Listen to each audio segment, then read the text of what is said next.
வெயிலில் காய்ந்து மழையில் நனைந்து ரத்தம் வேலையாக சொட்ட மாத சம்பளம் இல்லாமல் ஒரு ஊதியம் இல்லாமல் வைப்பு நிதி இல்லாமல் முன்னுரிமை இல்லாமல் தன் உழைப்புக்கு மரியாதை இல்லாமல் தன் உயிருக்கு மதிப்பே இல்லை என்றாலும் திரும்ப திரும்ப செய்கிற ஒரே தொழில் விவசாயம் மட்டுமே. அதைதான் வள்ளுவர் 2000 ஆண்டுகளுக்கு முன்பே சுழன்றும் ஏற்பினது உலகம் அதனால் உழந்தும் உழவை தலை என்கிறார். அனைவருக்கும் வணக்கம். நான் ஒரு விவசாயி. நான் தான் நமக்கு அன்னம் அருதி வாழ்வை தருகிறவன். விவசாயியே நம் நாட்டின் முதுகெலும்பு. நாங்கள் காலையில் சீக்கிரமாக எழுந்து வயலில் உழுந்து விதை விதைத்து தண்ணீர் ஊற்றி பயிர்களை பாதுகாப்போம்.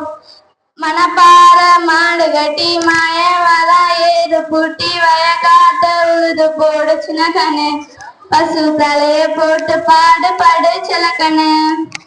மனப்பார மாடு கட்டி மாயவதா ஏறு பூட்டி மனப்பார மாடு கட்டி மாயவதா ஏறு பூட்டி வயக்காட்ட உழுது போடு சின்ன கண்ணு பசு தலையை போட்டு பாடு பாடு சிலக்கண்ணு.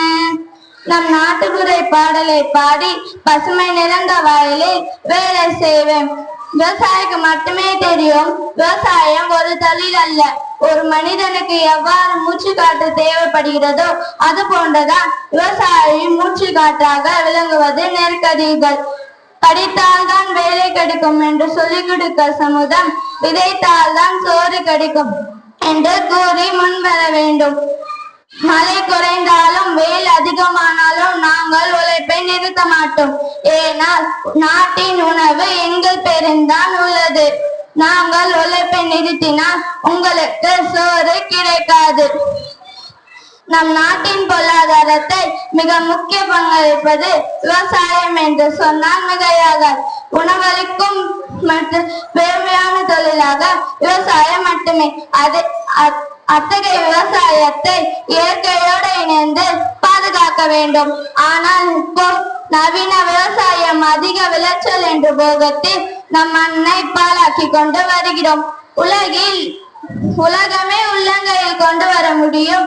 ஆனால் உள்ளங்கையில் உணவை விவசாயத்தினால் மட்டுமே முடியும். விவசாயம் காப்போம் விவசாயம் காப்போம் என்று கூக்குரலிடாமல் விவசாயம் படிப்போம் கூறி விடைபெறுகிறேன். நன்றி, வணக்கம்.